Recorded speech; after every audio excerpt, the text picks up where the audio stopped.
Hi, today we are going to discuss about the CIS Data Foundation 4th exam series.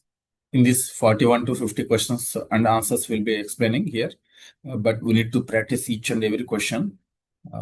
Theory is not important. Along with the theory, practice is also very important for the CIS Data Foundation exam series because theory is only covers only some extent only, but these practice sessions will cover and will thinking as like a 360 degrees angle for CIS Data Foundation exam syllabus.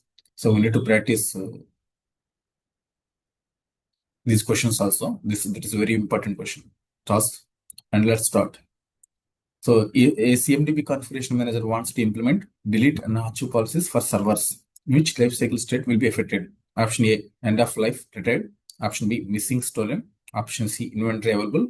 Option D, if any lifecycle state. End of life is the retired. Correct answer is because archive or delete policies applies to old or inactive CIS and retired systems. Next one. What insights do CMDB 360 saved queries provide? Choose any two options here. Option A, unique CIS from sources. Option B, graph in attributes data. Option C, different attribute values. Option D, orphan CIS. And option E, duplicate CIS. One more time. What insights do CMDB 360 saved queries provide? The correct answer is option B and C. So gaps in attributes data and orphan CIS. Sorry, different attributes values. It means CMDB 360 compares multiple sources and shows missing data and conflicting values. Next one, where are deduplication tasks visible in CMDB workspace? Option A, my work total status tile. Option B, insights feature adaptation tile. Option C, home important actions tile. I think important actions will be correct. Option C, home. Exactly. So important actions means showing urgent cleanup tasks and includes duplicate remediation. Next one. How to maintain non-discoverable attributes like warranty dates. Option A, schedule data import from external source. Option B, create new CA classes. Option C, use reconciliation engine. As by my answer is option A, schedule data import from external sources. Yes, correct. So it means it's non-discoverable data. It comes from external systems and needs regular automated import. Next one. Which CSDM domain defines relationship between infra CIS, technical services, and app services? Option A, build and integration. Option B, foundation. Option C, design and planning. Option D, service consumption. Option E, service delivery. The correct answer is service delivery. Which CSDM domain defines relationship between infra CIS and technical services and app services? So service delivery is the correct answer. Why service delivery is correct? Because service delivery manages technical services, infrastructure, and application services. Next question.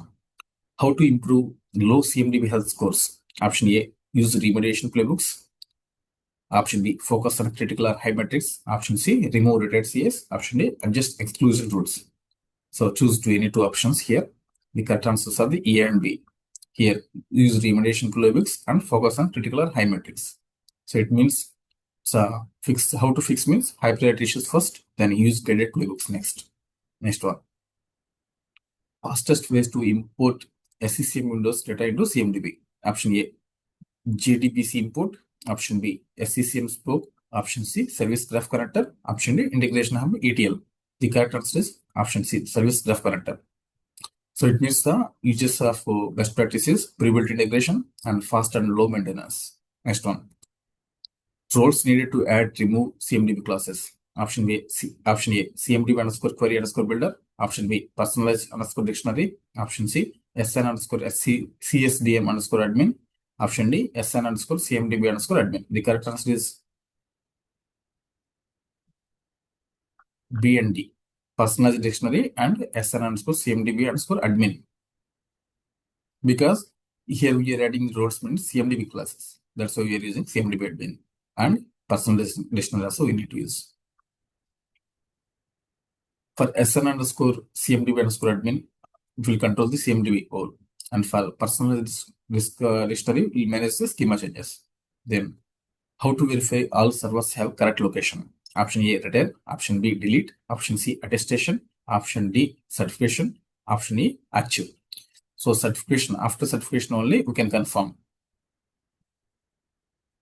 So certification is confirmed state accuracy and verified by owners. Next one, how to synchronize asset and CA records. Option A, one-to-one mapping. Option B, CA asset to business rule. Option C, schedule jobs. Option D, asset to CA business rule. Here we need to choose any two. Here my choice is option B and D, CA to asset business rule and asset to CA business rule. So the correct answer is that. So it's synchronized and handled by the bidirectional business rules and keeps both records updated. So guys, see you in the next video, next series. If you have facing any doubts or if you have doubts in the answers, please comment in the comment section. I will reply to each and every doubt. Thank you. Wish you all the best.